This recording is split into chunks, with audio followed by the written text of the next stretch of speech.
대부분의 트레이딩 전략은 깔끔한 추세장을 기준으로 설명됩니다. 하지만 문제는 가격이 확실한 추세를 보이는 경우는 30% 정도뿐이라는 겁니다. 나머지 시장 상황은 대개 불완전한 추세나 횡보, 혹은 변동성이 큰 장세죠. 실제 차트는 보통 이런 모습입니다. 이것이 방향성이 불분명한 불완전한 추세장의 예시입니다. 하지만 이번 영상에서는 이런 지저분한 차트를 명확하고 이해하기 쉬운 추세로 바꾸는 기술을 알려드릴 겁니다. 또한 어떻게 대처해야 하는지도 가르쳐드릴게요. 횡보하는 시장 구조에 대해서 말이죠. 그리고 횡보 구간 돌파라는 기술을 설명해서 불필요한 리스크를 피하고 확실한 트레이딩 기회를 기다릴 수 있게 도와드릴 겁니다. 여러분, 이런 내용에 관심이 있으시다면 좋아요 버튼을 눌러주세요. 저희가 이런 영상을 계속 만드는 데 큰 힘이 됩니다. 새로 오신 분들은 채널 구독도 부탁드립니다.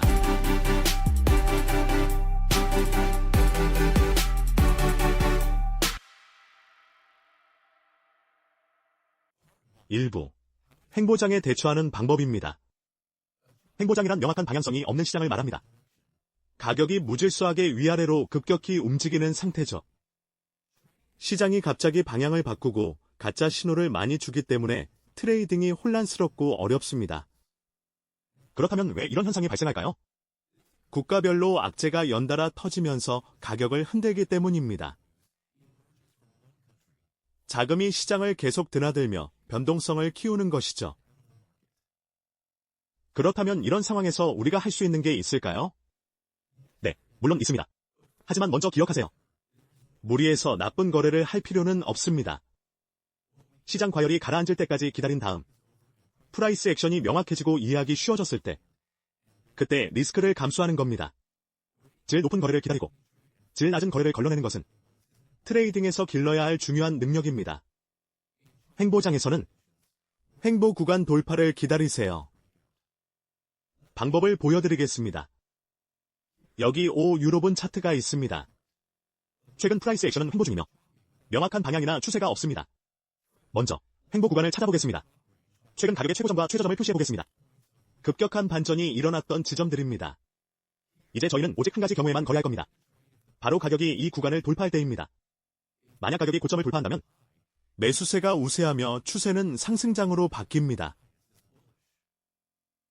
반대로 가격이 스윙 저점 아래로 내려간다면 매도세가 시장을 장악했다는 의미이므로 저희는 매도 기회를 노릴 것입니다. 횡보장이 끝났는지 확신하기 어렵다면 1시간 봉 같은 더 큰 타임프레임으로 넘어가서 횡보 구간을 다시 확인해 볼 수 있습니다. 이 타임프레임에서도 최근에 중요한 고점과 저점을 설정해 보죠. 여기 최근 저점이 있으니 표시합니다. 그리고 여기 최근 고점이 있습니다. 이제 만약 가격이 구간 고점을 돌파한다면 5분 봉으로 돌아가 매수 기회를 찾을 겁니다. 가격 앞에 미매물대 구간에 도달할 때까지요. 이곳은 강한 저항을 받을 확률이 높기 때문에 장기적인 목표가로 적절합니다. 반대로 가격이 구간 저점을 하향 돌파하면 다시 돌아가서 하위 타임프레임으로 넘어가 매도 기회를 찾으세요. 이는 매도 압력이 매수 압력을 압도했음을 의미하며 저희는 하락 추세로 방향을 설정할 것입니다. 이것이 바로 횡보장 구조에 대응하는 방법입니다. 여기서 또 중요한 점은 현재 가격이 어떤 상황인지 모르겠다면 잘못된 타임프레임을 보고 있을 확률이 높다는 겁니다. 예를 들어 같은 차트인데 5분 봉 구조는 횡보하며 트레이더들을 혼란스럽게 만들었죠.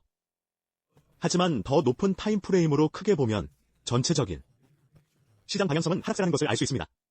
최근 움직임은 이 동일 고점들의 유동성을 휩쓸었습니다. 하락 추세와 유동성 수입의 조합은 하락세를 암시합니다. 그러니 항상 상위 타임프레임 구조를 확인해 진정한 방향을 파악하고 하위 타임프레임 소음에 속지 마세요.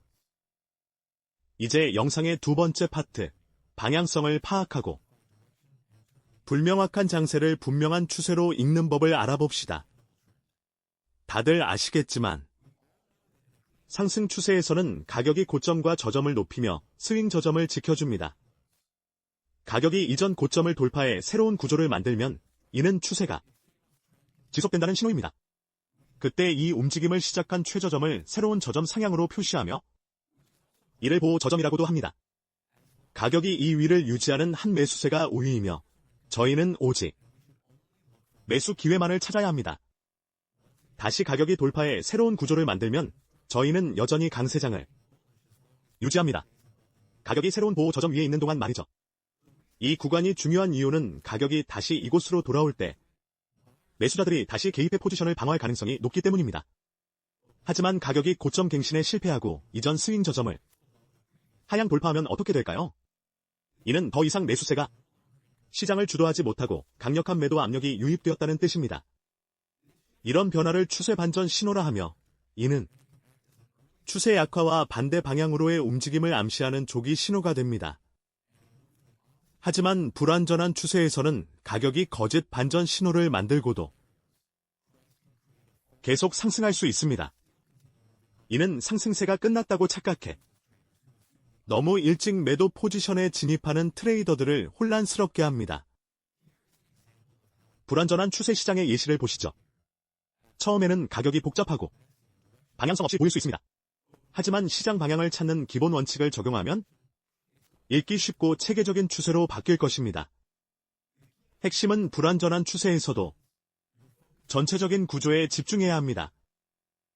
작은 돌파에 일일이 반응하기보다 대부분의 단기 반전은 일시적이며 종종 손절을 유도하거나 개인 투자자의 유동성을 확보하기 위해 존재함을 기억하세요. 이제 영상의 다음 부분으로 넘어가 주요 스윙과 미세 스윙을 구분하는 법을 알아보겠습니다. 어떤 스윙 고점이나 저점이 중요하고 어떤 것이 약한지 어떻게 알까요? 상승 추세에서 주요 저점은 구조 돌파의 시작점입니다.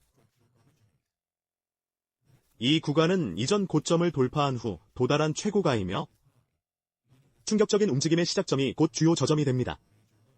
이 특정 레벨이 하향 돌파될 때 추세 반전 신호가 발생합니다. 나머지 스윙 저점들은 미세 스윙으로 분류되며 이를 하향 돌파한다고 해서 진정한 반전은 아닙니다. 자, 여기서 중요한 포인트를 하나 짚고 가죠. 레벨은 유효한 구조 돌파가 일어난 후에만 주요 스윙으로 분류될 수 있습니다. 예를 들어 이 저점은 가격이 확실한 구조 돌파를 만들기 전까지는 주요 저점으로 정의할 수 없습니다. 이 레벨은 최근 거래된 최고가이며 구조 돌파는 가격이 명확하게 그 레벨을 넘어서야 유효합니다. 앞서 설명했듯이 유효한 구조 돌파가 일어난 뒤에야 비로소 주요 스윙으로 분류할 수 있습니다. 그런 이유로 이 레벨이 주요 스윙 저점이 되며 나머지 지점들은 마이너 스윙으로 간주합니다. 자, 이제 실제 차트로 넘어가서 기본 추세 원칙을 적용해 방향성을 파악해 봅시다. 여기 유로달러 15분 차트가 있습니다. 하방 돌파와 함께 하나, 둘, 세 번의 움직임이 보이네요. 그래서 여기가 고점, 저점, 고점 하향, 저점 하향이 됩니다. 가격이 다시 하방 돌파를 하며 새로운 저점 하향을 만듭니다. 이 움직임의 시작점을 고점 하향으로 표시합니다. 가격이 이 레벨 아래에 있는 한 추세는 하락세이며 저희는 숏포지션만 찾습니다. 하지만 의문이 생깁니다. 이게 정말 주요 구조일까요? 아니면 이 움직임을 하나의 파동으로 봐야 할까요? 즉, 이것이 유효한 조정일까요? 아니면 프라이스 액션상의 노이즈일까요? 되돌림이 꽤 작아 보여서 무시해야 할지도 모르니까요. 이 점이 중요한 이유는 이 움직임을 하나의 파동으로 본다면 이 스윙 고점을 보호 고점으로 잡고 이 마이너 스윙을 돌파할 때 반전 신호는 아닙니다. 이 되돌림이 유효한 조정인지 확인하는 간단한 방법이 있습니다. 피보나치 되돌림 툴을 사용해 움직임의 시작점부터 끝점까지 적용해 보는 것이죠. 만약 조정이 0.382 레벨까지 온다면 유효한 구조로 간주할 만큼 충분히 깊은 것입니다. 그렇지 않다면 그저 시장 소음으로 봅니다. 그러니 이 경우는 유효한 되돌림이네요. 자, 계속 이어가겠습니다. 다시 하락 돌파가 나오며 새로운 저점 하향과 고점 하향을 만들었습니다. 차트를 보면 가격이 보호 고점을 돌파했는데 이는 추세 약화와 반전 가능성을 의미합니다. 하지만 강력한 돌파는 아닙니다. 긴 윗꼬리를 보면 매도세가 빠르게 진입했음을 알 수 있죠. 이건 동일 고점 위에서의 유동성 확보에 가깝습니다. 그래서 가격은 계속 하락할 수도 있습니다. 따라서 추세 반전을 확신하려면 기다려야 합니다. 만약 가격이 최근 고점을 돌파한다면 추세가 바뀌었다는 확신을 더 가질 수 있습니다. 어떻게 될지 한번 지켜보죠. 이건 강력한 추세 반전 신호이며 하락장에서 상승장으로의 구조 변화를 보여줍니다. 이제 저희는 이 종목을 상승세로 봅니다. 이제 매수 기회를 찾아볼 수 있습니다. 유로엔 1시간 봉 차트를 보면 하나, 둘, 셋의 움직임으로 이전 구조를 상향 돌파했습니다. 따라서 고점, 저점, 그리고 저점 상향이 완성된 거죠. 보호 저점 위에서 가격이 유지되는 한 상승 추세는 계속됩니다. 그럼 차트를 더 진행해보죠. 변동성이 컸지만 가격은 결국 이전 고점을 돌파하며 새로운 구조를 만들었습니다. 이 돌파를 이끌어낸 가장 낮은 지점이 우리의 새로운 보호 저점이 됩니다. 다시 말씀드리지만 상승 추세는 이 저점 위에서 유지되는 한 계속됩니다. 차트를 더 진행해보면 다시 한번 상향 돌파가 나오면서 새로운 구조를 만들고 있습니다. 그럼 이 움직임은 유효한 조정일까요? 아니면 차트상의 단순한 소음으로 봐야 할까요? 되돌림의 깊이를 측정하기 위해 이전 저점에서 최근 고점까지 피보나치 되돌림 툴을 적용해 보겠습니다. 이제 조정이 0.382 레벨에 도달하지 못했음을 알 수 있습니다. 따라서 이는 유효한 조정이 아닙니다. 그러므로 우리는 전체 움직임을 하나의 프라이스 액션으로 간주할 겁니다. 상향 돌파가 다시 한번 나오면서 상승 추세가 이어지고 있습니다. 자, 여기서 중요한 포인트가 나옵니다. 시장이 횡보장이라 매매하기 좋지 않다는 걸 어떻게 알 수 있을까요? 프라이스 액션이 비정상적으로 움직이고 무언가가 시장의 심리를 부자연스럽게 흔든다고 느껴질 때가 바로 시장을 떠나야 할 때입니다. 프라이스 액션이 강세 모멘텀 캔들을 만들지만 더 오르지 못합니다. 이어서 추세 반전 신호가 나타나 하락해야 하는데 그러지도 않죠. 이런 것들이 불안정하고 변동성이 큰 횡보장의 징후입니다. 지금까지 말씀드린 내용은 고점과 저점을 표시하고 시장 방향성을 파악하는 핵심 원칙입니다. 하지만 이것이 항상 100% 맞는다는 의미는 아닙니다. 프라이스 액션을 보는 것은 과거를 읽는 것이며 과거가 미래를 결정할 수는 없으니까요.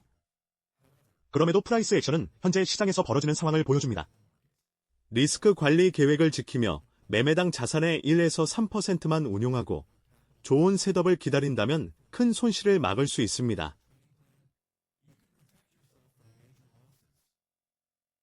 하지만 비현실적인 목표를 세우면 세상 어떤 전략으로도 얻을 수 없는 무언가를 계속 찾는 굴레에 빠질 수 있습니다. 트레이더 여러분, 이번 영상이 도움이 되셨길 바랍니다. 도움이 되셨다면 좋아요를 눌러 저희 채널을 응원해주세요. 더 좋은 영상을 만드는 데 큰 힘이 됩니다. 다음엔 어떤 주제를 다루면 좋을지 댓글로 알려주세요. 그럼 다음 영상에서 뵙겠습니다.